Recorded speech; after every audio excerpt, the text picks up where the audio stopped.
Aswaja NU dikenal sebagai salah satu ormas Islam terbesar di Indonesia. Namun yang menjadi sebuah pertanyaan besar adalah kenapa mereka terlihat mati-matian membela amalan-amalan yang jelas-jelas tidak dicontohkan oleh Nabi SAW.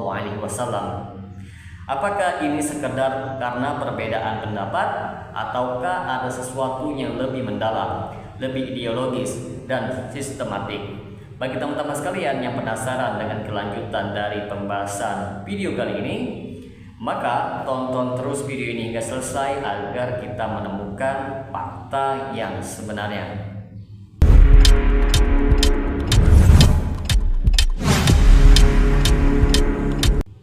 Assalamualaikum warahmatullahi wabarakatuh. Jumpa lagi dengan saya Rio Mulyadi di channel Manhaj Dakwah. Pada episode kali ini kita akan membahas tentang kenapa Aswaja NU membela bid'ah. NU dalam manhaj aswajanya tidak menegakkan tauhid sebagaimana yang dipahami oleh Rasulullah dan para sahabat. Tauhid dalam NU sering sekali dicampur adukan dengan unsur tasawuf dan filsafat. Maka tak heran teman-teman sekalian, banyak dari tokoh NU yang tidak membedakan antara tauhid rububiyah dan tauhid uluhiyah sebagaimana yang dijelaskan oleh para ulama Ahlussunnah wal Jamaah. Mereka juga tidak mempersoalkan perbuatan menyeru kepada wali yang sudah wafat karena hal itu dianggap sebagai perantara. Padahal dalam Islam menyeru kepada selain Allah Subhanahu wa taala dalam doa adalah syirik besar, bukan sekedar perbedaan fikih. Teman-teman sekalian, NU sangat kuat dipengaruhi oleh ajaran tarekat dan tasawuf. Bahkan banyak kiainya merupakan mursyid dalam tarekat-tarekat seperti Qadiriyah, Naqsabandiyah dan lain-lain. Tasawuf ini membawa banyak ritual asing yang tidak berasal dari Rasulullah seperti zikir berjamaah dengan suara yang keras dan gerakan tertentu. Tahlilan yaitu pada malam ke-3, ke-7 dan ke-40 dan seterusnya. Maulidan dengan pujian yang berlebihan kepada Nabi SAW. Lalu ziarah kubur yang bercampur dengan permohonan doa kepada penghuni kubur. Mereka tidak hanya melakukan itu tapi juga membelanya secara habis-habisan dan menyebutnya sebagai tradisi Islam Nusantara yang wajib dijaga. Maka timbul sebuah pertanyaan, kenapa mereka membela bid'ah? Karena bid'ah adalah benteng kekuasaan kultural mereka.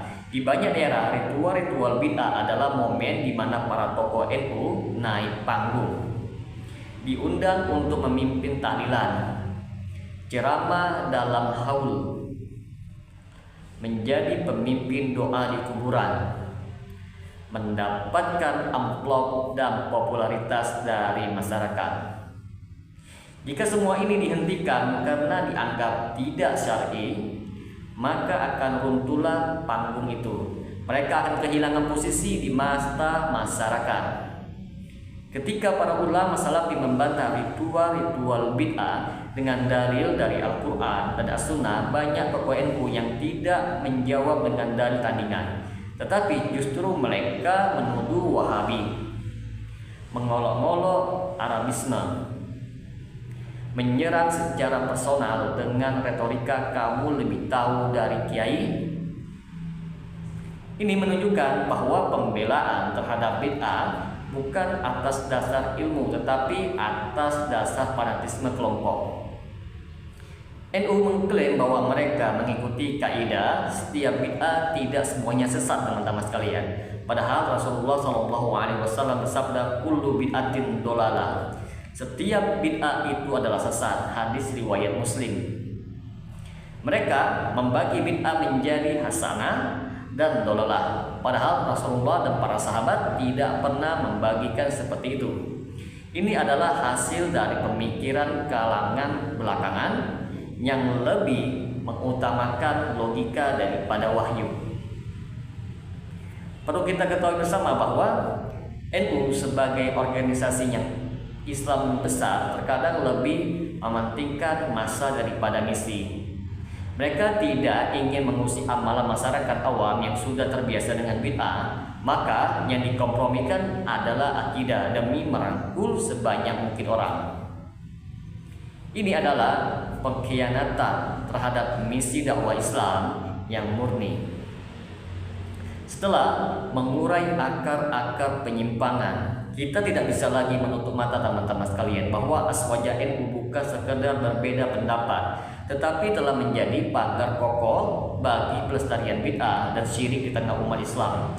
Dengan dalil budaya, tradisi, dan toleransi, mereka telah menjauhkan umat dari tauhid yang murni dan menjadikan kebatilan sebagai warisan dalam agama. NU bukan penjaga agama teman-teman sekalian, tapi pelindung tradisi-tradisi jahiliyah yang dilabeli dengan Islam. Mereka tidak berdiri di garis sunnah, tetapi berdiri menghadang siapapun yang mengajak kepada sunnah. Ketika dakwah tauhid ditegakkan, NU lah yang pertama kali menolaknya. Mereka tidak membantah dengan ilmu, tetapi dengan olok-olokan, tuduhan Wahabi radikal, bahkan pemecah belah umat. Mereka lebih takut hilang pengaruh daripada hilang kebenaran. Mereka rela mempertahankan kebid'ahan mereka agar tetap dicintai oleh massa, meskipun harus mengorbankan kemurnian Islam. Kebenaran itu jelas teman-teman sekalian, dan kebatilan pun jelas. Tetapi NU justru mencampur adukan keduanya dan menamainya dengan Islam Nusantara. Ini adalah sebuah penghinaan terhadap Islam yang datang dari langit, bukan dari adat istiadat. Cukup sudah umat dibuai dengan selawat berirama haul meriah, kiara mistis, dan pengkultusan kiai. Sudah cukup umat dibohongi atas nama Aswaja yang tak lagi mencerminkan jalan Nabi dan para sahabatnya. Sekarang waktunya kita kembali ke Islam yang murni, tanpa embel-embel lokalitas, tanpa campuran budaya, hanya tauhid dan sunnah. Itulah yang selamat, dan barang siapa yang mesti membela bid'ah setelah tegaknya hujjah, maka dialah penjaga kesesatan. Maka dapat kita simpulkan di sini teman-teman sekalian, kaum salafi tidak akan berhenti menyuarakan dakwah tauhid dan sunnah. Meskipun mereka dicaci, dituduh Wahabi, anti budaya, bahkan difitnah, memecah belah umat. Karena kebenaran tak akan redup hanya karena dibenci. Sudah saatnya umat Islam sadar, bid'ah bukan budaya, tetapi penyimpangan. Aswaja bukan warisan Rasulullah kalau isinya menyelisihi sunnah Rasulullah SAW. Kita hanya akan selamat jika kembali kepada tauhid dan sunnah yang murni, tanpa tarekat, tanpa kultus wali, tanpa ritual bid'ah. Semoga dengan sedikit penjelasan ini dapat memberikan manfaat bagi teman-teman sekalian, dan apabila channel ini dapat memberikan manfaat bagi teman-teman sekalian, silakan subscribe dan share. Semoga bermanfaat. Assalamualaikum warahmatullahi wabarakatuh.